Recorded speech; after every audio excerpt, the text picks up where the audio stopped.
শ্রী রাধা মদন গোপাল বিগ্রহ আখড়া আঙ্গিনাত আজি রাস মহোৎসবের শুভ উদ্বোধন আমার বিলাসীপাড়া শ্রী শ্রী রাধা মদন গোপাল আখড়া আঙ্গিনার ৬৬তম রাস মহোৎসব আজি ১৪ তারিখ। এই ১৪ তারিখত আমার অধিবাস কীর্তন হব। লগতে আমার বিলাসীপাড়ার প্রাক্তন বিধায়ক ডক্টর অশোক কুমার সিংহি মহোদয় আমার রাস মহোৎসবের শুভ উদ্বোধন করিলে অহাকালি পুয়া ৬ বজাৰ পৰা পৰহি পুয়া ৬ বজালৈ শ্রী শ্রীকৃষ্ণর রাসলীলা কীর্তন অনুষ্ঠিত হব। পিছদিনা বৃন্দাবনের পৰা আগত মহারাজ ভাগৱত পাঠ পরিবেশন করিব। তার পিছদিনা আমার ইয়াত মহোৎসবের আয়োজন করা হয়েছে। গতিকে আমি এই চ্যানেলের জৰিয়তে আমি সকলো ভক্তপ্ৰাণ ৰাইজক ইয়াত উপস্থিত হৈ সকলো উৎসৱ যাতে আনন্দ সহকারে আমি পালন কৰিব পাৰি তাৰ বাবে অনুৰোধ জনালো।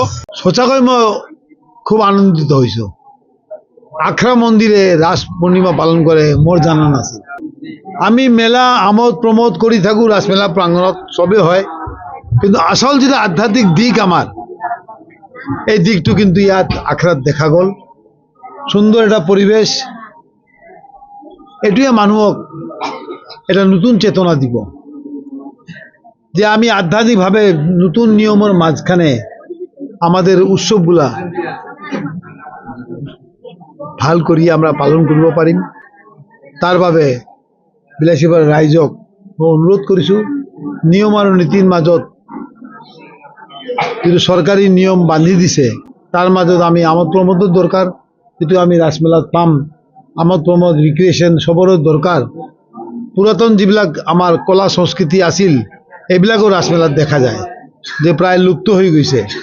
পুতুল নাচ যেনেকুৱা সার্কাস যিবিলাক বস্তু আমি আমোদ প্ৰমোদ দিছিল, আমাৰ ভাৰতীয় সংস্কৃতিৰ অভিন্ন অংগ আছিল যেবিলাক কিন্তু প্ৰায় লুপ্ত হৈ গৈছিল, কিন্তু ৰাসমেলা মেলাত এইবিলাক দেখা যায়। নিশ্চয় আপোনালোকে উপভোগ কৰিব পাৰিব। আর আপনাদের জগতে এটাই মেসেজ দিব খোঁজো যে অনৈক্যর মধ্যে একতার আবিষ্কার যদি হয় এই রাসমেলাতে হয়।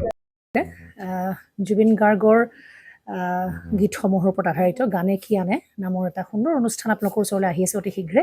অহা ১৫ আগষ্টৰ পৰা ধেমাজিৰ পৰা প্ৰথম অডিশ্যন আৰম্ভ হ'ব আৰু সেই অডিশ্যনৰ যোগেদি বিভিন্ন কণ্ঠশিল্পীসকলে যিসকলে এই অনুষ্ঠানত যোগদান কৰিব বিচাৰে তেওঁলোকে এই অডিশ্যনৰ যোগেদি আগবাঢ়ি আহক। আৰু জুবিন গাৰ্গৰ বহুত ভাল লগা গান আমি সদায় শুনি আহোঁ, আৰু আপোনালোকৰ যদি ভাল লগা গান থাকে জুবিন গাৰ্গৰ আপোনালোকে গাই ভাল পায় তেন্তে অডিশ্যনত যোগদান কৰক। মোৰ ফালৰ পৰা আন্তৰিক শুভকামনা থাকিল এই সম্পূৰ্ণ অনুষ্ঠানটোলৈ। ধন্যবাদ।